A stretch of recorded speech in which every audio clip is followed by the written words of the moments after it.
Excellence végétale, association des signes interprofessionnels et officiels pour la filière de l'horticulture, de la fleuristerie et du paysage présente. Sud Radio, tous au jardin. Bonjour Thibaut Saint-Romain. Bonjour. Et bienvenue sur Sud Radio, pépiniériste fruitier du côté de Montauban dans le Tarn-et-Garonne. Pépiniériste, vous nous parlez aujourd'hui des arbres fruitiers. Tiens, quel type d'arbres fruitiers ? Alors, tous les arbres fruitiers à pépins et à noyaux, donc les pommes, les poires, cerises, prunes, abricots, pêches, etc. Vous allez nous présenter ce label des arbres fruitiers, label rouge, en quoi il est particulier. Mais avant ça, quelques conseils. À quel moment est-il préférable de planter un arbre fruitier ? Alors, l'arbre fruitier se plante sur l'automne et jusqu'à la fin de l'hiver. Donc, ça veut dire qu'il nous reste encore un certain nombre de jours pour planter, on va dire, fin mars, de façon raisonnable. Après, ça dépend si on plante un arbre à racines nues ou un arbre en conteneur. On rappelle la différence entre les deux ?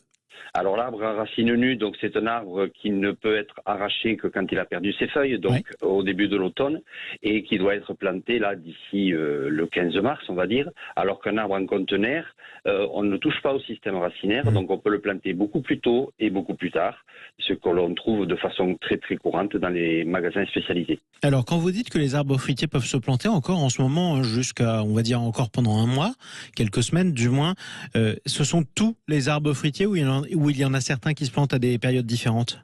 Non, c'est une règle générale, puisqu'ils sont tous, ils fonctionnent de la même façon, donc ils ont leur chute de feuilles à l'automne, et donc on peut les planter dès maintenant. Alors si je reviens à ce label des arbres fruitiers, le label rouge, il y a un certain nombre de variétés, cerisier, prunier, pommier, abricotier, poirier encore. Est-ce qu'ils se plantent tous sur le même genre de terrain ou pas ?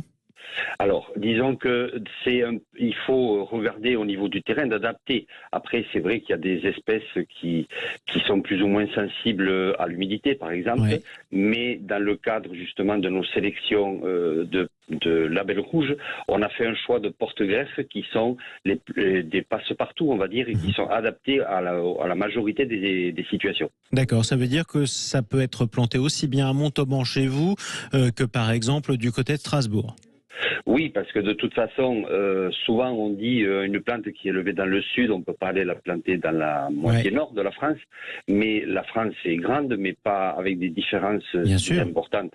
Évidemment. Tiens, conseil pratique, si on achète et qu'on plante plusieurs arbres fruitiers, il faut les espacer de combien sur une parcelle pour qu'ils se développent correctement ?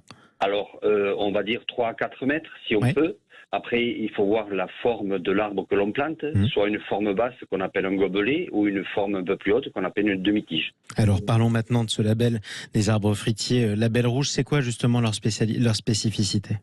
Alors, les arbres, le label rouge sur le fruitier donc, propose un arbre qui est un peu plus travaillé de la part des pépiniéristes, donc qui est plus âgé, qui est prêt à produire. Donc c'est une des premières raisons du label rouge. Et ensuite, c'est une sélection de variétés qui ont été choisies pour leur productivité et leur résistance et leur moindre sensibilité aux maladies et aux bioagresseurs. Donc plus robuste, et en plus, si je les plante maintenant, l'an prochain, j'aurai des prunes, quoi, c'est ça ?